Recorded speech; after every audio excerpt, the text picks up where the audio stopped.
चलो कुछ simple simple question पहले हम अटेम्प्ट करते हैं फिक्स एक्सिस रोटेशन का। ठीक है, इस ब्लॉक का मास है m के बराबर, इस ब्लॉक का मास है 4m के बराबर, इस पुली का मास है m के बराबर। पुली के पास मास है, मास लेस नहीं, एंड पुली रफ है, so that there is no slipping between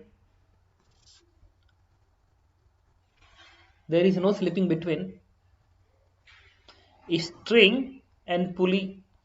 तो स्ट्रिंग और पुली के बीच में कोई स्लिपिंग नहीं।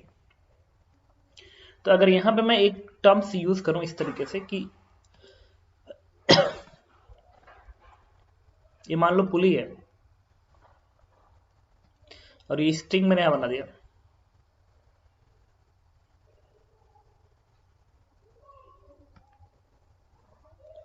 तो इस पे एक टर्म्स जो तुम्हें ध्यान रखना है, अलग से बता दे रहा हूं। अगर इस पॉइंट का वेलोसिटी v है और इस पॉइंट का एक्सेलरेशन अगर a के बराबर है और इस पुली का एंगुलर वेलोसिटी ओमेगा के बराबर है, एंगुलर एक्सेलरेशन अल्फा के बराबर है और रेडियस इसका r के बराबर है, r के बराबर है। तो यहां पे जो ऑब्जेक्ट है उसकी वेलोसिटी एक्सेलरेशन और इसमें एक रिलेशन आता है। ये फिक्स्ड पुली है, लिख लिया फिक्स्ड पुली, फिक्स्ड एक्सिस है, एक्सिस फिक्स्ड है, एक्सिस फिक्स्ड। तो पुली इस तरीके से घूम रही है, ऐसे घूम रही है, ऐसे घूम रही है। तो जब पुली यहाँ पे रस्सी है, जब पुली ऐसे घूमेगी तो रस्सी नीचे गिर जाएगी। तो ये ब्लॉक है। तो जब ये पुली ऐसे घूमेगी तो ब्लॉक ऐसे जाएगा। तो हम ये कहेंगे कि ये जो पॉइंट है ना, ये जो पॉइंट है इस पुली के सरफेस पे लाई करने वाला हर पॉइंट सर्कुलर मोशन कर रहा है। इस पुली के सरफेस पे लाई करने वाला हर पॉइंट सर्कुलर मोशन कर रहा है। वही नहीं, इवन अंदर का भी हर पॉइंट सर्कुलर मोशन कर रहा है, बट कम रेडियस पे कर रहा है। जो सरफेस का पॉइंट है वो भी सर्कुलर मोशन कर रहा है, बट वो ज्यादा रेडियस पे कर रहा है, वो ज्यादा रेडियस पे कर रहा है। तो इस पॉइंट की, चूंकि ये स्ट्रिंग है, रस्सी है, तो रस्सी पे लाई करने वाले दो पॉइंट की वेलोसिटी रस्सी की डायरेक्शन क्या होती है? इक्वल होती है। रस्सी पे लाई करने वाले दो पॉइंट की वेलोसिटी रस्सी की डायरेक्शन में इक्वल होती है। इसका मतलब जितनी वेलोसिटी इस पॉइंट की होगी एग्जैक्टली उतनी ही वेलोसिटी इस पॉइंट की भी होगी। जितनी इसकी होगी उतनी इसकी होगी। तो ये तो सर्कुलर मोशन है ना, तो सर्कुलर मोशन में वेलोसिटी क्या होती है? R omega. इसका मतलब कि ये जो पॉइंट है ना, ये जो पॉइंट है इसकी वेलोसिटी आर ओमेगा के बराबर, तो इसकी भी आर ओमेगा होगी। तो यहां पे हम एक कांस्टेंट रिलेशन लिखेंगे, and that is v equals to r omega. This is speed, vector नहीं लगा तो स्पीड है, speed equals to r omega. आप क्या करेंगे, इस फंक्शन को करूंगा डिफरेंशिएट। जब डिफरेंशिएट करोगे तो dv by d t, speed का डिफरेंशिएशन टेंजेंशियल एक्सेलरेशन कहलाता है, और टेंजेंशियल एक्सेलरेशन, इस पॉइंट का टेंजेंशियल एक्सेलरेशन रस्सी के लॉन्ग होगा और इस पॉइंट का भी एक्सेलरेशन रस्सी के लॉन्ग है, तो ये दोनों आपस में इक्वल होंगे। अरे वैसे भी यार मैं भी डिफरेंशिएट कर रहा हूँ ना, मैं इसको तो डिफरेंशिएट कर रहा हूँ, इसकी वेलोसिटी डिफरेंशिएट करूंगा तो इसी का ना एक्सेलरेशन आएगा। उतना क्या सोचना था। A equals to R into omega का डिफरेंशिएशन अल्फा बनेगा। ओमेगा इस डिस्क का है तो अल्फा उसका आएगा। तो इस चीज को हम ध्यान रखेंगे। तो दिस वन, तो रिपीट कर रहा हूं, फिक्स एक्सिस रोटेशन में v equals to r omega और ए बराबर आर अल्फा, याद रखेंगे। इसको बोलते हैं no slipping condition. No slipping condition,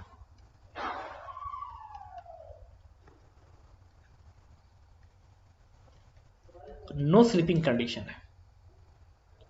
मतलब इस तरीके से है, जैसे कि मान लो ये मेरा हाथ पुली है और ये हाथ रस्सी है, तो रस्सी इस पे लगा दिया ऐसे। आप देखो पुली घूम रहा है तो मेरा हाथ नीचे को देखो, तो इसमें स्लिपिंग नहीं हो रही थी। स्लिपिंग ऐसे होता था, ये स्लिपिंग है, ये स्लिपिंग है, लेकिन ये थोड़ी स्लिपिंग है, ये कहां स्लिपिंग हो रही है। तो जो v equals to r mega दिख रहा है, ए बराबर आर अल्फा दिख रहा है, ये इस कंडीशन का है। इस कंडीशन का ऐसे। अगर रस्सी भी नीचे जा रही है, पुली भी अपनी जगह पर घूम रहा है, देख ही रहे हो, समझ में आ गया ऐसे नीचे को ला रहा है।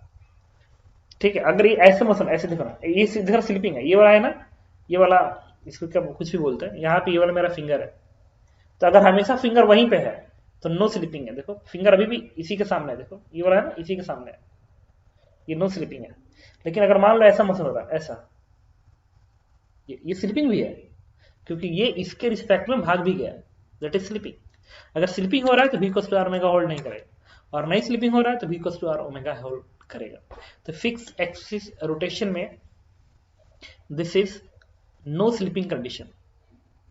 ठीक है, और फिक्स एक्सिस रोटेशन सॉल्व करने का तरीका है, स्टेप्स जो इन्वॉल्व होते हैं इसमें, ये होता है first, make ABD of all, ABD of all, सबकी एबीडी अलग से बना लेंगे। जैसे एक ब्लॉक है तो इसकी एबीडी अलग, ये ब्लॉक है एबीडी अलग, ये पुली एबीडी अलग, of all massive object, all massive, massive का मतलब यहाँ पे जिसके पास मास होगा वो मैं कह रहा हूं, ये नहीं कि बहुत भारी, मतलब मेरा मतलब यहाँ पे जिसके पास मास होगा सबकी एबीडी बनेगी, अलग अलग बना लो, एकदम बेसिक बता रहा हूं। दूसरा काम, एबीडी बनाने के बाद assume acceleration of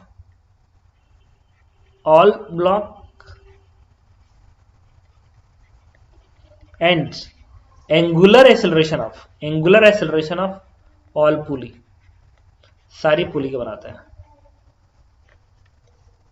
second, third,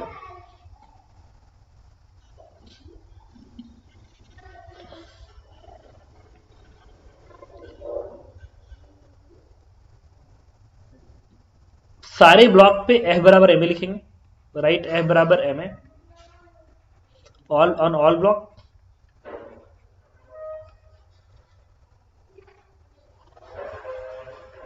and torque बराबर I alpha on all pulley,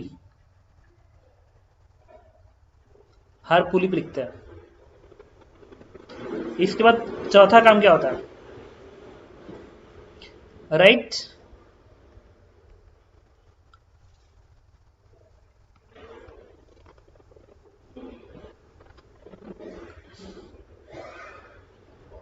right constant relation,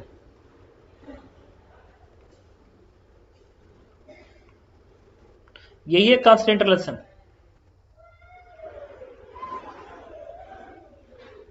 constant relation है, इसको कांस्टेंट लिखते हैं। अच्छा, इन सबसे जब कैलकुलेट करोगे तो तुम्हें ए आएगा और अल्फा आ जाएगा, लेकिन कभी पूछे ओमेगा वगैरह पूछे तो क्या करना है, अल्फा मिल गया तो कांस्टेंट अगर अल्फा है तो लगा दो ओमेगा बराबर omega naught plus alpha T, और नहीं कांस्टेंट तो इंटीग्रेट कर दो। बट एक और तरीका है, वह कर दे थ्योरम, यहाँ लगा दो आंसर दे देगा। चलो फिलहाल इतने ही हम स्टेप्स पे वर्क करेंगे, अब इस क्वेश्चन पे आते हैं। पूछा है find acceleration and alpha and tension T, पता करना है in both string. Both string क्या लिखोगे, एक ही स्ट्रिंग है, और डिफॉल्ट केस हम लोग मान के चलते हैं नो स्लिपिंग कंडीशन। अगर कहीं नहीं दिया गया है तो लिखेगा नो स्लिपिंग, लिखेगा ही नहीं कुछ लिखा हुआ है, तो डिफॉल्ट केस का मतलब क्या है कि रस्सी पुली पे सरक नहीं रही है, और लिख दिया तो कोई बात ही नहीं। हाँ, अगर ये रस्सी और पुली फ्रिक्शन लेस होता है या दोनों में से कोई एक फ्रिक्शन लेस होता तो पुली नहीं घूमती।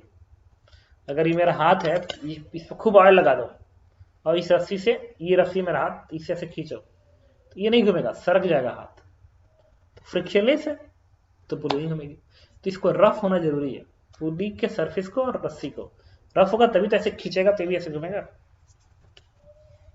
गुड, पहला काम एबीडी बनाएंगे, एबीडी बनाते हैं। अच्छा, यहां का टेंशन हम T1 दिखाएंगे, वेट mg दिखाना, यहां का टेंशन T2 दिखा रहा हूं, वेट 4 mg दिखाऊंगा। अच्छा, टेंशन क्यों चेंज कर दिया, बिकॉज ऑफ दिस पुली, पुली मास से मास है, पुली में मास है, इसका मतलब इधर का टेंशन, अच्छा यहां से लेके यहां तक टेंशन सेम रहेगा, T1 रहेगा, और यहां से लेके यहां तक का टेंशन सेम रहेगा, ये T2 रहेगा, क्योंकि बीच में कोई पुली नहीं आई है, ये T2 लिख लिया।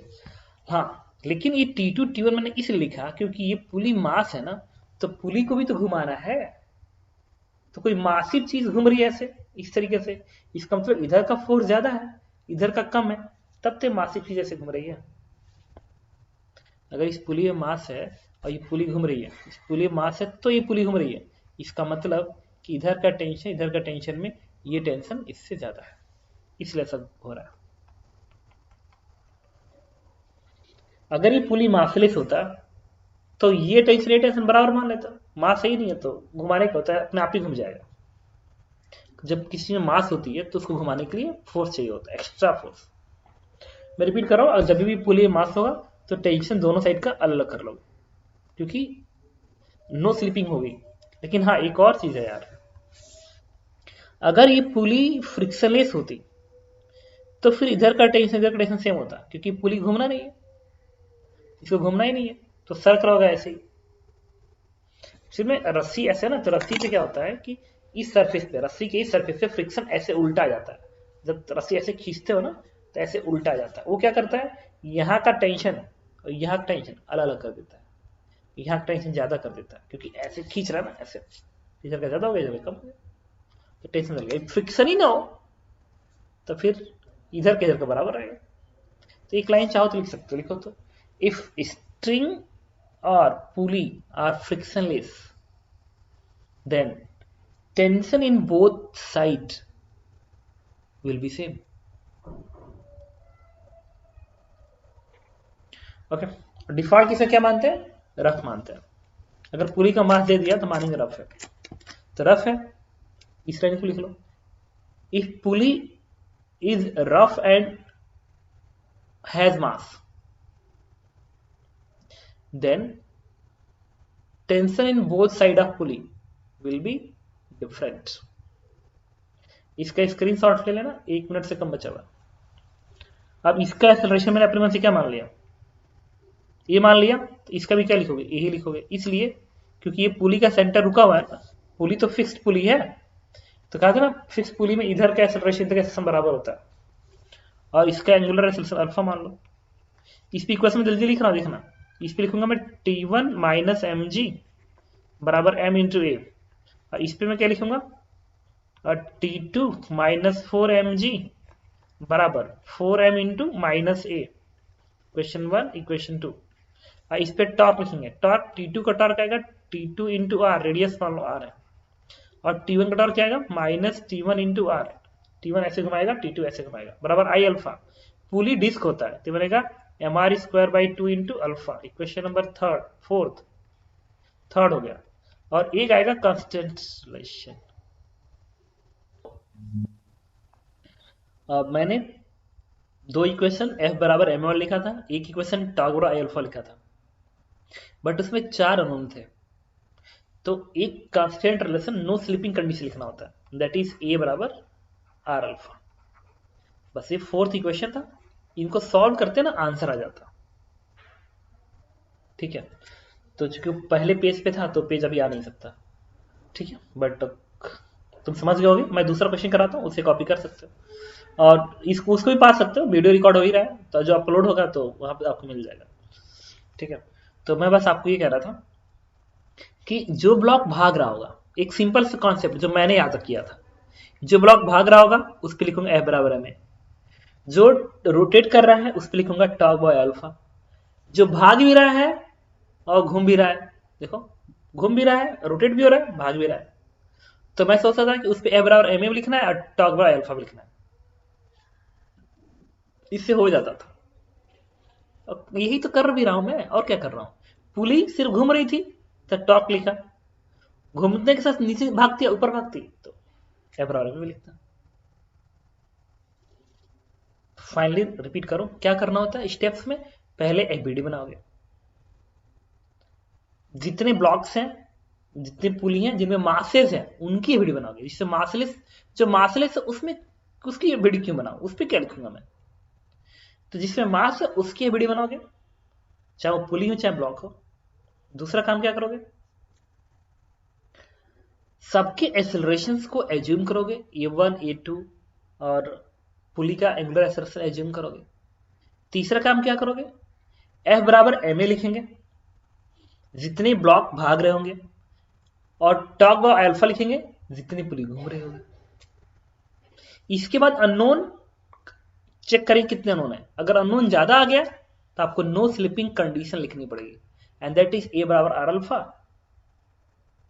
बस यही लिखेंगे और बाकी आपके आंसर आ जाएगा। यही काम करना होता है। तो देखो जितने प्रॉब्लम भी डील करूंगा ना, सब में तुम देखोगे कि मैं ना एकदम यही काम ही कर रहा हूं, कुछ नया नहीं कर रहा हूं। तो एक क्वेश्चन और मैं नोट करने जा रहा हूं। देखो एकदम बेसिक क्वेश्चन है, लेकिन जेईई मेंस में खूब पूछा जाता है ऐसे क्वेश्चन। रिपीट कर रहा हूं दोबारा। एक ब्लॉक है जिसका मास कैपिटल एम है, इसके ब्लॉक और इसके सरफेस के बीच का फ्रिक्शन कोफिशिएंट म्यू के बराबर है, ये वेज फिक्स्ड है, ये एंगल थीटा है, और इससे एक स्ट्रिंग है जो ऊपर से आते हुए इस पुली के ऊपर जा रहा है, एंड पुली का mass small m radius r है। तो क्वेश्चन पूछ रहा है कि when system is release from rest find acceleration of block, alpha of pulley and tension in string. ये और दूसरा ऐसा भी पूछ सकता है अगला पार्ट में कि velocity of block as function of time. तो जब एक बार ए आ जाएगा ना, ए कांस्टेंट आएगा, लगा देंगे v बराबर u प्लस एटी, आंसर दे देगा। Once acceleration is constant you can use v बराबर u प्लस एटी। सॉल्व करते हैं। तो सबसे पहले मैंने आपको क्या कहा था, एफबीडी बनाएंगे सबकी अलग अलग। तो ये जो ब्लॉक है ना कैपिटल एम, तो इसका इधर का फोर्स क्या दिखाओगे, capital M G sine theta, और यहां पे फ्रिक्शन फोर्स आएगा and this is mu capital M G cos theta, और यहां पे टेंशन टी इधर है और ये टेंशन टी इधर है। तो मैंने इस ब्लॉक की एबीडी बनाई, तो एम जी साइन थीटा, टी इधर, और यहाँ का फ्रिक्शन फोर्स म्यू एम जी कॉस थीटा पीछे, और ये टेंशन इधर। अब एबीडी बना ली, अगला काम एक्सेलरेशन। इस ब्लॉक का एक्सेलरेशन ये मान लो, और इस पुली का एंगुलर एक्सेलरेशन अल्फा मान लो, मान लिया पुली का एंगुलर एक्सेलरेशन अल्फा। इस ब्लॉक लिखेंगे ए बराबर एम ए। इक्वेशन क्या बनेगा, capital M G sine theta minus t minus friction coefficient mu m जी कॉस थीटा बराबर m into a. Equation number 1 देखो, एम जी sine theta minus t minus mu m जी cos theta बराबर m into a, बन गया। Good, एक ही block था तो ए बराबर में लिख लिया। अब लिखेंगे इस पुली पे, तो पुली का इस सेंटर के अबाउट टॉर्क क्या आएगा, ये तो परपेंडिकुलर दूरी आर है ना, तो आप लिखेंगे t into r equals to I alpha.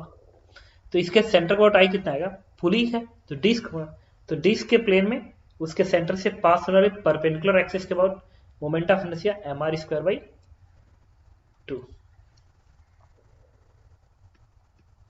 M R square by 2 into alpha. Equation number 2। Good, दो इक्वेशन बना लिया, टॉर्क का और फोर्स का, दो ही बना सकते थे, बट अननोन चेक करो 3 है, कैपिटल टी, देखो कैपिटल टी, ए और अल्फा। गुड, अब किस चीज पड़ेगी, constant relation, no slipping condition की। तो नो स्लिपिंग कंडीशन क्या है, तो अगर इसका एक्सेलरेशन ए है, इसका एक्सेलरेशन ए है और ये पुली का एक्सेलरेशन अल्फा है, तो ए बराबर क्या लिखेंगे आप, आर अल्फा। एकदम कुछ नहीं, एकदम बेसिक क्वेश्चन है, बेसिक सीखेंगे। ए बराबर आर अल्फा हो गया, 3 इक्वेशन, तीनों सॉल्व कर दो, सब आ गया, टी अल्फा ये सब आ गया। यहां से एक कांस्टेंट आएगा, तो कोई पूछेगा velocity as a function of time बताइए, तो velocity as a function of time v बराबर u प्लस ए, u 0 है प्लस a यहां से आएगा इंटू टी रख दो, एंड दिस इज आंसर। हो गया, ठीक है, good.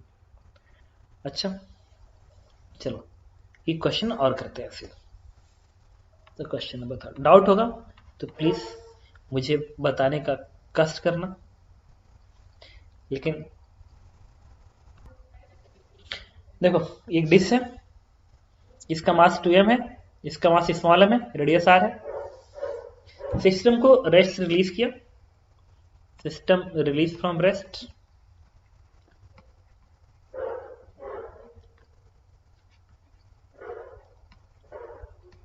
From rest, then find.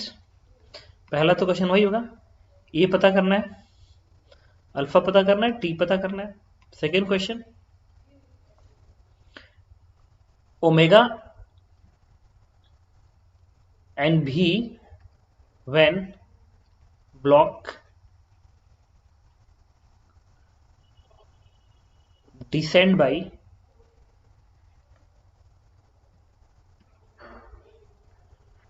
h distance. जब ये ब्लॉक h दूरी नीचे कवर करती है तो बताइए इस ब्लॉक की वेलोसिटी कितनी होगी और डिस्क का एंगुलर एक्सेलरेशन, एंगुलर वेलोसिटी कितनी होगी। सॉल्व करो, एकदम बेसिक। फिर वही काम, बार बार एक ही काम करेंगे हम लोग। एफबीडी बनाएंगे, एम जी नीचे दिखाओ, टेंशन टी ऊपर दिखाओगे, यहां का टेंशन टी ऐसे दिखाओगे, इसका एक्सेलरेशन तुम ये मान लो, इसका एंगुलर एक्सेलरेशन अल्फा मान लो, इस पे बराबर एम ए क्या लिखोगे, एम जी माइनस टी बराबर एम इंटू ए। क्वेश्चन नंबर 1, इस वाले के सेंटर के about torque equation tension T का तो बनेगा टी इंटू आर बराबर आई अल्फा। आई क्या बनेगा, आई बनेगा इस एक्सिस के अबाउट परपेंडिकुलर एक्सिस से, फिर हमें एम आर स्क्वायर बाई 2 भूली है तो बनेगा 2m m r square by 2 I into alpha. फिर अगला इक्वेशन ये बराबर r alpha, no slipping condition, solve कर दिया, आ गया सब कुछ यहां से। ठीक है, अच्छा एक और काम करते हैं, ये तो हमने कैलकुलेट कर लिया, तो अगर उसके पास कोई पूछे कि भी कितना होगा तो एक बार अल्फा यहां से मिल गया तो ओमेगा क्या आएगा, omega naught plus alpha T, omega naught 0 है, अल्फा आया था, नहीं टी के टर्म में थोड़ा निकालना है, एच के टर्म में निकालना है ना, एच के टर्म में निकालना है तो भी निकाल सकते हो, भी का स्क्वायर भाई ब्लॉक का डिस्प्लेसमेंट क्या है, एच है। अगर ब्लॉक का डिस्प्लेसमेंट एच है और इनिशियल वेलोसिटी 0 थी और इसका एक्सेलरेशन ये तुम्हें पता है, तो भी का स्क्वायर इक्वल्स टू यू का square and plus 2 A into H लिख सकते हो। बस इसको सिंप्लीफाई कर दोगे तुम्हें वेलोसिटी मिल जाएगी। एक सेकंड रुको,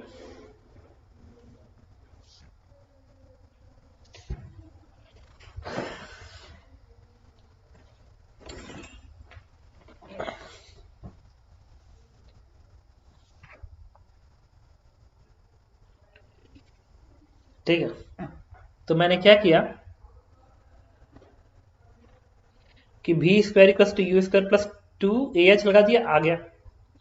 ठीक है, अब ओमेगा किससे आएगा तो भी इक्वल्स टू क्या होता है, आर ओमेगा होता है, तो यहां से तुम क्या करो, भी की वैल्यू उठा के यहां प्लेस कर दो, ओमेगा आ जाएगा। एक और अप्रोच बताता हूं, तो मैंने क्या किया, यहां से भी स्क्वायर की वैल्यू इससे कैलकुलेट कर लिया, तो भी आ गया तो यहां से ओमेगा आ जाएगा।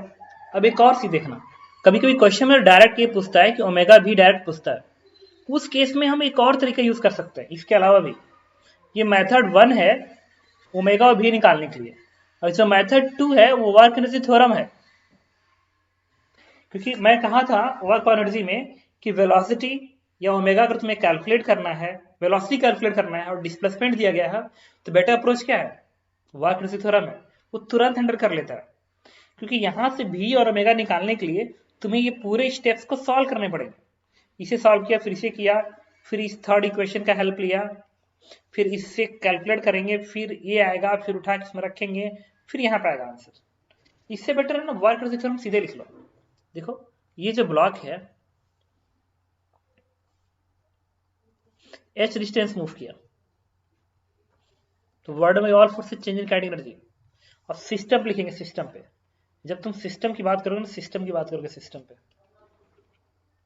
जब सिस्टम की तुम बात करोगे तो यही एमजी वर्क करेगा, टेंशन तो सिस्टम पे वर्क करता नहीं है, तो एमजी का उड़न क्या आएगा, सिर्फ एमजी का आएगा, एमजी इंटू एच, तो तुम दिखाओगे इसको एमजी इंटू एच, ये वाला उड़न हुआ, ये टेंशन वर्क करेगा नहीं, और इस पुली का जो एमजी वो वर्क करेगा नहीं, because to change of candidate, final candidate system का तो इस ब्लॉक के पास भी कैंडिडेसी होगी, it is half mv square, और इस पुली के पास भी कैंडिडेसी होगी, it is half I omega square. Half I कितना होता है, m are square by m, कितना 2m है ना, it is 2m, m are square by 2 half I into omega का स्क्वायर। ये कैंडिडेसी किसकी होगी, पुली की, और ये कैंडिडेसी ब्लॉक की। It is the net kinetic energy of system minus इस सिस्टम की इनिशियल कैंडिडेसी, ब्लॉक की क्या आएगी 0 और पुली की भी क्या आएगी 0। This is question number 1। But इसमें दो अननोन है, एक भी और एक ओमेगा, तो कांस्टेंट इंटरवल लाएंगे भी और ओमेगा का, भी और क्या होता है आर ओमेगा। क्वेश्चन नंबर 2, दो इक्वेशन दोनों सॉल्व कर दो आंसर। तो जब भी इसके बाद में पूछूंगा तुमसे कि स्पीड बताइए, एंगुलर वेलोसिटी बताइए, आपके जो में क्या आना चाहिए, वर्क थ्योरम आना चाहिए रादर देन टॉर्क और फोर्स इक्वेशन। ठीक है सर फिर से बता दीजिए वर्क एनर्जी थ्योरम। देखो ये ब्लॉक एच डिस्टेंस नीचे आ रहा है, जो एम वाला ब्लॉक है एच डिस्टेंस नीचे आ रहा है, तो एम जी का क्या होगा mgh। तो mgh बराबर चेंज ऑफ कैंडिडेसी, तो सिस्टम की फाइनल कैंडिडेसी माइनस सिस्टम की इनिशियल कैंडिडेसी। तो जो सिस्टम की फाइनल कैंडिडेसी होगी वो इस पुली के पास भी एनर्जी होगी और इस ब्लॉक के पास भी एनर्जी होगी, क्योंकि वर्क एनर्जी थ्योरम मैंने सिस्टम पे लगाया, अंडरलाइन है सिस्टम पे लगाया है, और सिस्टम पे टेंशन इंटरनल की तरफ से गायब हो जाएगा। तो सिस्टम की ना कैंडिडेसी लिखोगे तो इसकी भी कैंडिडेसी और इसकी भी कैंडिडेसी। तो मान लो एच दूरी कवर करने के बाद इस ब्लॉक की वेलोसिटी भी हो जाती है और इस डिस्क की एंगुलर वेलोसिटी ओमेगा हो जाती है एच दूरी कवर करने के बाद। तो आप क्या लिखोगे, कैंडिडेसी ब्लॉक की half m into v square plus इस डिस्क की फाइनल एनर्जी, तो half I omega square, half और आई होता है इसका डिस्क का 2m मास का, तो मोमेंट ऑफ होगी एम आर स्क्वायर बाई 2, तो half 2m R square by 2 half I into omega का square. This is equation number 1। अब चूंकि एक इक्वेशन दोनों है v और ओमेगा, तो आपको कांस्टेंट लिखना पड़ेगा v equals to r omega, the second equation. तो मैं अब ये जल्दी सॉल्व हो जाएगा कंपेयर टू दिस वन।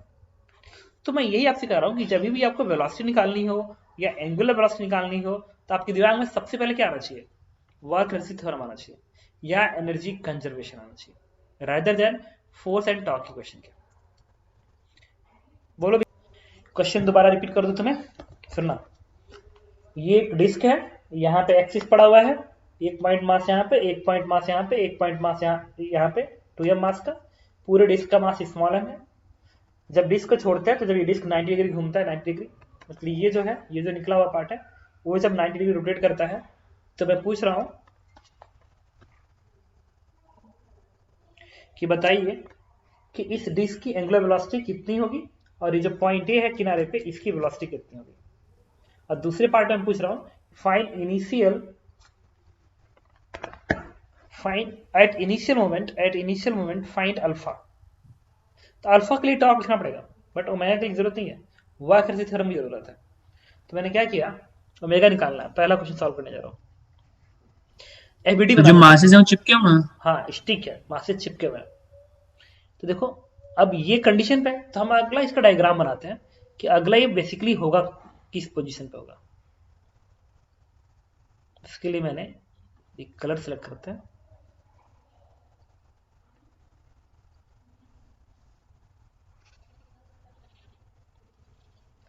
ये वाली एक्सिस तो यहीं पर रहेगी,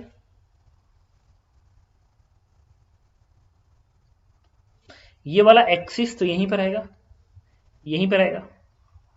लेकिन ये जो पॉइंट ए है ना, ये कितना एंगल घूम गया होगा, 90 डिग्री घूम गया होगा।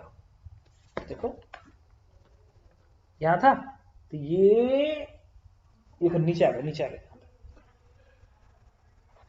90 घूम गया, 90 डिग्री घूम गया होगा। बट तो कहां पहुंचा होगा, देखो तो सही से नीचे पहुंच गया ना। तो ये जो पॉइंट ए है वो एकदम इसके स्टिक सामने यहां पे आ गया होगा, यहां पे आ गया होगा, ए का पोजीशन ही होगा। ओके, अगर ये यहां पे आया होगा तो ये जो है ना, ये वाला एम, ये भी 90 घुमा होगा। तो 90 घुमा तो पहले वर्टिकल पे, तो 90 घूम गया तो आगे हॉरिजॉन्टल पे ना, तो ये आ जाएगा इस पोजीशन पे। मतलब जो नया पोजीशन अगर तुम दिखाओगे ना, नया पोजीशन अगर मैं इसको ऐसे दिखाऊंगा, दूसरी जगह दिखाता हूँ, क्योंकि यहाँ पे तो ये था पहले यहाँ पे और बन गया इस तरीके से, ठीक है। तो इसके ठीक सामने यहाँ पे कौन आया होगा, ए आया होगा एम मास का, और इसके सेंटर के ठीक सामने यहाँ पे ये वाला एम आया होगा 90 घूमने के बाद, और ये वाला जो 2m है 90 घूमने के बाद इस लेवल पे आ जाएगा, हॉरिजॉन्टल लेवल पे। मतलब समझ रहे हो, 2m कहाँ था, 2m यहाँ था ना, 2m यहाँ था, तो 90 घुमाओ, 90 का मतलब 2m इसके सेंटर के 90 का मतलब क्या हुआ यार, किधर आएगा 90 का मतलब है?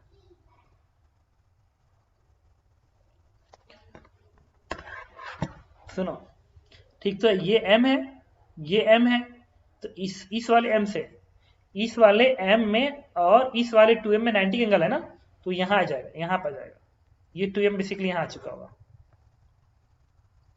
इसके सेंटर के सामने। मतलब ये जो सेंटर है ना, सेंटर ये 2m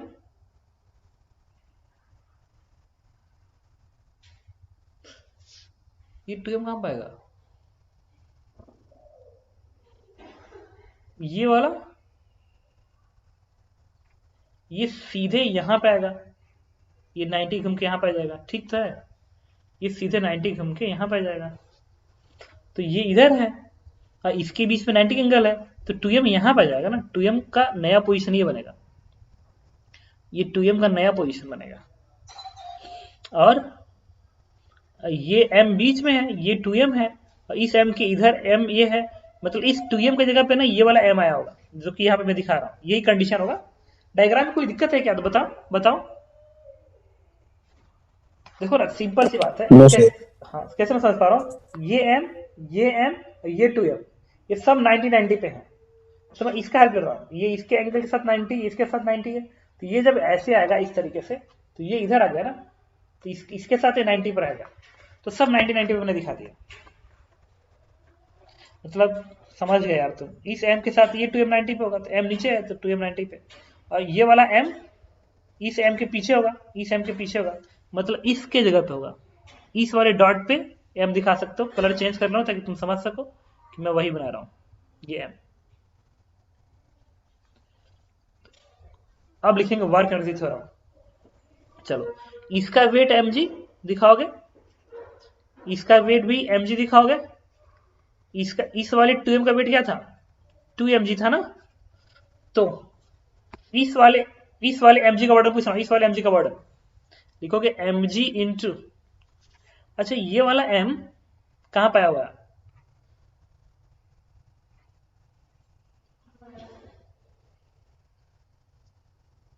ये m कौन सा, ये है ना, तो यहां से यहां पे आ गया, तो ये दूरी क्या होगी, 2r होगी ना, देखो ये दूरी 2r होगी, क्योंकि ये सेंटर से ये दूरी r होगी, ये भी दूरी r होगी, तो ये m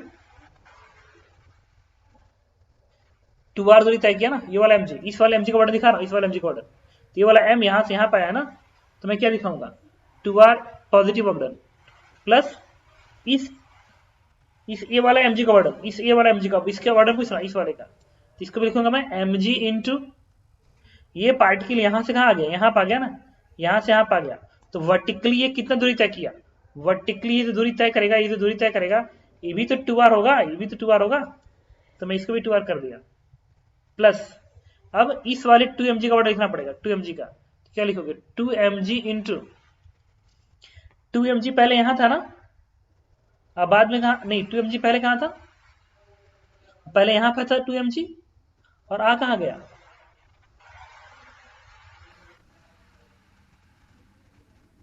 यहां पर आ गया, आ जाएगा सर, 2m वाला ऊपर की तरफ जाएगा ना। नहीं पहले 2m कहां था, यहां था, यस सर, वही था। Yes, sir. तो फिर ये कहां पाएगा, यहां पाएगा, Yes, sir. Yes sir. Yes, sir. तो जितना ऊपर गया उतना नीचे है, मतलब इसका बॉर्डर नहीं हुआ, Yes, sir. कैसे समझ आया था, नहीं तो सर, क्लॉकवाइज अगर घूम रहा है यहाँ पे तो 2m वाला मास तो वैसे भी ऊपर की तरफ जाएगा ना, अगर नीचे की तरफ, अगर m और m नीचे आ रहा है तो।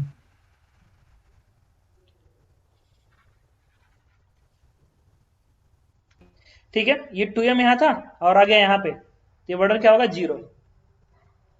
हाँ देखो कैसे समझ आ गया, ये वर्टिकल से एंगल 45 डिग्री है ना, ये जो 2m है, ये जो 2m है इसका वर्टिकल से एंगल 45 डिग्री है, तो 90 डिग्री तय करना है ना, तो 45 और इधर आ जाएगा ना, इधर 45 इधर आ जाएगा, तभी तो ये टोटल 90 डिग्री तय करेगा। तो फिर जितना ये यहाँ था ऐसे था, तो जितना ये नीचे आएगा उतना ही ऊपर चला गया, तो h में डिस्प्लेसमेंट 0 हो गया, तो वर्डन 0 हो गया। ठीक है, और अभी एक का वर्डन और लिखना बाकी है, वो कौन, डिस्क का सेंटर का। तो डिस्क का सेंटर यहां से यहां पाया ना, यहां से यहां पाया है, यहां से यहां पाया है, तो 90 डिग्री तय कर दिया ना, तो इसका mg है, तो क्या लिखोगे mg इंटू ये वर्टिकल दूरी r, लिखोगे mg इंटू r, ये हो गया नेट वर्डन। डिस्क का सेंटर यहां था और आगे ऐसे, तो यहां था आगे यहाँ पे, तो y में r दूरी। Change of kinetic energy, system की एनर्जी लिखेंगे, तो इनिशियल तो 0 है, तो फाइनल एनर्जी क्या आएगी, half net I moment of inertia system का। तो इस डिस्क का इस एक्सिस का अबाउट होता है 3/2 mr², ये होता है। क्यों भाई, सेंटर के अबाउट होता है mr²/2, और लगा देंगे पैरेलल एक्सिस थ्योरम, तो mr²/2 plus mr², it is 3/2 mr²। अब इस पॉइंट मास मोमेंट है इस एक्सिस के अबाउट, ये बनेगा m इंटू ये दूरी कितनी है r√2 है, तो m इंटू r√2 का स्क्वायर, पॉइंट मास का होता है mr², और इस 2m का इसके अबाउट क्या होगा 2m इंटू अगेन r√2 का होल स्क्वायर, प्लस इस मास का m इंटू दूरी कितनी एक्सिस से इस मास का 2r है, तो 2r का स्क्वायर कर देंगे, ये मिल गया net moment of inertia, half i into omega का स्क्वायर। बस सिंप्लीफाई कर दोगे, ओमेगा सीधे आ जाएगा। ओमेगा आ गया, तो कोई पूछे इस पॉइंट ए की वेलोसिटी कितनी है, तो v equals to r omega, और r कितनी है इसकी सेंटर से दूरी 2r है ना, तो 2r इंटू ओमेगा, ये भी आंसर मिल गया। यही चीज अल्फा के लिए क्या था, इनिशियल मोमेंट पे अल्फा बताइए, तो हम क्या करना होगा, इसके बाद टॉर्क इक्वेशन लिखेंगे, तो अपने आप ही फिर वो हो जाएगा, बंद हो जाएगा, तो इसके बाद टॉर्क लिखोगे तो आंसर आएगा।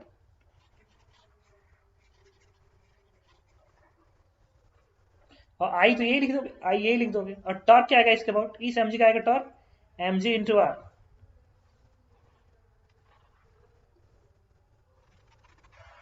देखो ये डिस्क था, तो ये वाला mg तुम ऐसे दिखाओगे, ये वाला mg ऐसे दिखाओगे, और ये वाला 2mg तुम ऐसे दिखाओगे, और डिस्क का mg तुम नीचे दिखाओगे सेंटर से। फिर इसके बाद टॉर्क लिखोगे, टॉर्क क्या लिखोगे, इस mg का टॉर्क क्या आएगा mg into r, line of force की परपेंडिकुलर एक्सिस होती है mg इंटू ये जो लाइन ऑफ एक्सिस है, ये जो लाइन ऑफ एक्सिस है इसकी परपेंडिकुलर एक्सिस है ये, तो mg इंटू r, इसका भी आएगा mg इंटू r, इसका भी आएगा 2mg into line of force की परपेंडिकुलर एक्सिस है, तो 2mg इंटू r, तो क्या बनेगा mg into r plus 2mg into r, और इसका कितना बनेगा, तो mg into line of force की परपेंडिकुलर एक्सिस से, इट इज 2r बराबर नेट आई अल्फा, अगेन अल्फा जाएगा नेट आई के लिए, अगेन वही काम जो किए थे, इस डिस्क पूरे डिस्क का स्क्वायर क्या बनेगा 3/2 mr², क्यों बन रहा है पैरेलल एक्सिस थ्योरम से, mr²/2 parallel axis theorem, plus इस पॉइंट मास का m इंटू इस दूरी का स्क्वायर, तो ये दूरी क्या होगी r√2, पॉइंट मास का mr² होता है, और इस पॉइंट मास का ये भी दूरी r√2 है, तो क्या लिखोगे 2m इंटू r√2 का होल स्क्वायर, प्लस डिस्क का हो चुका इस पॉइंट मास का m इंटू 2r का स्क्वायर,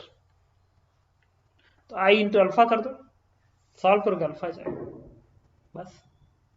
ओके, कुछ और क्वेश्चन कर लेते हैं। देखो इसमें क्या है कि ये रॉड है, इसका मास सेम लेंथ l है, इस रॉड का मास सेम लेंथ l है, और एक डिस्क है जो इसके सेंटर पे चिपका दिया गया है मास सेम रेडियस r का, मतलब इस तरीके से एक ये है मास सेम लेंथ l का, और यही एक्सिस भी है, और ये रॉड है जो इस तरीके से ऐसे है, ठीक है, और इस पे एक डिस्क यहाँ पे चिपका दिया गया है। पूरे सिस्टम को मैंने हॉरिजॉन्टल प्लेन में रखा हूँ, पूरे सिस्टम को मैंने रेस्ट से छोड़ा, तो ऐसे अब ये ऐसे गिरेगा ऐसे, तो ये जो एक्सिस वाला रॉड है वहीं पर रहेगा और ऐसे रोटेट होगा ऐसे। तो जब ये रॉड, ये वाला रॉड, जब ये वाला रॉड वर्टिकल हो जाता है तो पता करना है कि इस रॉड की एंगुलर वेलोसिटी कितनी होगी, फिर वर्क प्रेशर थ्योरम लगाएंगे। तो इस रॉड का mg आप डाउनवर्ड दिखाओगे, इस डिस्क का mg आप डाउनवर्ड दिखाओगे, और इस रॉड का भी mg आप ऐसे दिखाओगे, इस रॉड का। चलो इस mg का वर्डन की बात करते हैं, डिस्क का वर्डन mg इंटू, जब ये डिस्क 90 डिग्री तय करेगा, ऐसे था ना, डिस्क का सेंटर इस एंड पे था, इस एंड पे था, और ये लेंथ l है, जब ये 90 डिग्री तय करेगा तो डिस्क का सेंटर कितना वर्टिकली डाउन आ गया, l दूरी आ गया ना, नीचे था हॉरिजॉन्टल आ गया यहाँ पे, तो टोटल कितना दूरी तय किया, l दूरी तय किया। तो क्या लिखोगे, mg into l, positive order, इसका ऑर्डर हो गया। अब बात करेंगे इस रॉड का इस mg का, तो क्या लिखोगे, plus mg m into, g into l by two होगा ना सर, सेंटर ऑफ मास का लिखते हैं ना। अरे मैंने डिस्क के लिखा, डिस्क के mg का वर्डन, ये दूरी l है ना, तो l दूरी नीचे आएगा ना। अच्छा सर, अच्छा, अब डिस्क ठीक है सर, ठीक रॉड है। के mg का, ये जो रॉड है इसका जो mg, ये वाला mg है, इसका वर्डन, तो ये वाला तो यहाँ पे ना l/2 दूरी पे, तो जब ये वर्टिकल होगा तो वर्टिकल से l/2 ही दूरी तय कर पाएगा, तो इसका वर्डन आएगा प्लस l/2। और ये जो रॉड है, इस रॉड का mg वर्क नहीं कर पाएगा, क्योंकि वो तो एक्सिस वहीं पे, एक्सिस पे ही है वो, it is 0। Change of kinetic system का, अच्छा सिस्टम की जब काइनेटिक लिखोगे ना, तो it is net half I omega, इसलिए लिख लो half I into omega square, I net कर लो। अच्छा इस रॉड की आई जीरो बनेगी, जीरो बनेगी, क्यों जीरो बनेगी, इसलिए जीरो बनेगी क्योंकि रॉड तो यही है और इसी के बाद घूम रहा है, ऐसे घूम रहा है सिस्टम। तो अब रॉड का, अब मैं बता भी चुका हूं कि अगर ऐसा रॉड हो तो इसके अबाउट मोमेंट से जीरो आता है, इसके अबाउट एमएल स्क्वायर 12 आता है, बट इसके अबाउट जीरो आता है, तो वही है, इसके अबाउट जीरो आएगा। एक तरीका ये भी है क्योंकि पूरा पूरा पॉइंट मास इसी एक्सिस पे लाई कर रहा है, तो अगर सारे सारे पॉइंट मास उसी एक्सिस पे लाई करेंगे तो मोमेंट से क्या आएगी, zero, mr square zero, r zero है ना, तो जीरो हो गया। तो फिर मैंने क्या किया, तो इस रॉड की मोमेंट ऑफ इनर्शिया जीरो लिख दिया। अब बच गया ये वाला रॉड, इस रॉड की जो मोमेंट ऑफ इनर्शिया आएगी इस एक्सिस के अबाउट, ml स्क्वायर बाई 3 बनेगी, it is ml square by 3। देखो ये रॉड है और इस एक्सिस के about moment of inertia ml square by 3। अब बच गया ये डिस्क, तो डिस्क का सरफेस ऐसा है ना, ऐसा है, और इस एक्सिस को निकालना है, तो पहले इस डिस्क के सेंटर से पास वाला एक्सिस जो इसी के प्लेन में हो, इसके बोर्ड निकालूं, अब पैरेलल एक्सिस थ्योरम लगा दूं, तो देखो, तो ये मेरा ये वाला रॉड है और यहाँ पे एक डिस्क है, तो उसी के प्लेन में उसके सेंटर से पास होने वाले एक्सिस के बोर्ड, डिस्क के प्लेन में उसी के सेंटर से पास होने वाले एक्सिस के बोर्ड mr स्क्वायर बाई 4 होता है, एंड पैरेलल एक्सिस थ्योरम। तो आप क्या लिखेंगे, m r square by 4 plus m into इसकी इससे परपेंडिकुलर दूरी, तो इसके अबाउट mr स्क्वायर बाई 4, अब परपेंडिकुलर दूरी क्या l है, इंटू l स्क्वायर। तो आपने इस रॉड का मोमेंट लिख लिया, इसका लिख लिया और इस डिस्क का लिख लिया, इंटू ओमेगा स्क्वायर। सिंप्लीफाई कर दो, आपको ओमेगा मिल जाएगा, ठीक है, ओके।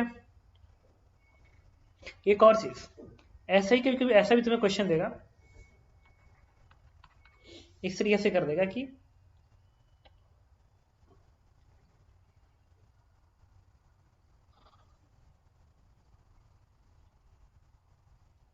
ठीक है, अभी ये रहने दो,